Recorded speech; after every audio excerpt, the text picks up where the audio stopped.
भाऊ, उद्याला हा जो ट्रॅक्टर मोर्चा या ठिकाणी जिल्हाधिकारी कार्यालयावर धडकणार आहे, काय सांगणार?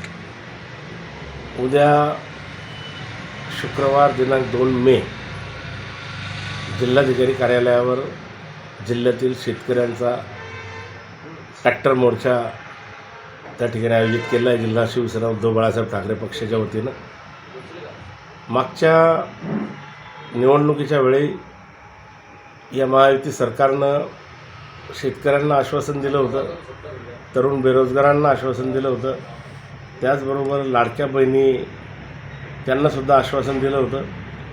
परंतु सरकार सत्तेवर आलं 4 महिने झाले, अद्यापपर्यंत कुठल्याही आश्वासनाची अंमलबजावणी तर दूरच, परंतु त्यावर बोलायलाही तयार नाही. कुणी जर आठवण दिली तर आम्ही असं बोललो नाही किंवा हा जाहीरनामा 5 वर्षाचा आहे, कोण बोललं, पैशाची काही आता सध्या तयारी नाही, असं उडवाउडीची उत्तरं त्या ठिकाणी देत आहेत.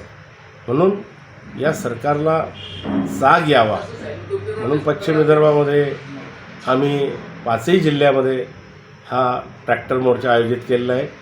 हा मोर्चा अशा प्रचंड संख्येनं जिल्हाधिकारी कार्यालयावर धडकेल की ही धडकीच त्या शासनाच्या उरामध्ये बसेल, जेणेकरून शेतकऱ्यांची संपूर्ण कर्जमाफी सरकार त्या ठिकाणी करेल. उद्याचा जो नियोजनाचा भाग जो आहे तो कसा आहे? उद्याचं नियोजन म्हणजे संपूर्ण जिल्ह्याच्या प्रत्येक तालुक्यातून प्रत्येक गावातून शेतकरी यावेत असं आमचं नियोजन नव्हे, आवाहन आहे. आणि या आवाहनाला किती शेतकरी प्रतिसाद देतात ते उद्याच्या मोर्चावरून आपल्याच्या लक्षात येईल. परंतु प्रत्येकाला माहिती आहे की आपली फसवेगिरी झालेली आहे, आपले मतं तर मारून घेतल्या गेले, परंतु आता हे मुळीच आपल्याला थारा द्यायला तयार नाही. म्हणून आपण उद्धव बाळासाहेब ठाकरे पक्षानं आयोजित केलेल्या या संपूर्ण कर्जमाफीच्या शेतकरी मोर्चामध्ये उपस्थित राहावं असं मनोमन प्रत्येकानं पक्कं केलं आहे. भाऊ, या ठिकाणी शेतकऱ्यांना काय आवाहन करणार?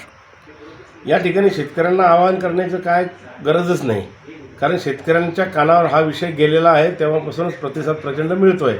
मी शेतकऱ्यांना आपल्या म्हणण्याप्रमाणे एकच नम्र आवाहन करेल की आपण सगळ्यांनी मोर्चामध्ये हजर राहावं व शेतकऱ्यांची ताकद, शेतकऱ्यांची एकजूट व मागणीबद्दलचं गांभीर्य व होत असणाऱ्या फसवणुकीबद्दल त्यांची जागरूकता ह्या गोष्टी सरकारच्या निदर्शनास येतील. म्हणून सगळ्यांनी हजारोच्या संख्येने या मोर्चामध्ये उपस्थित राहावं असं आवाहन करतो.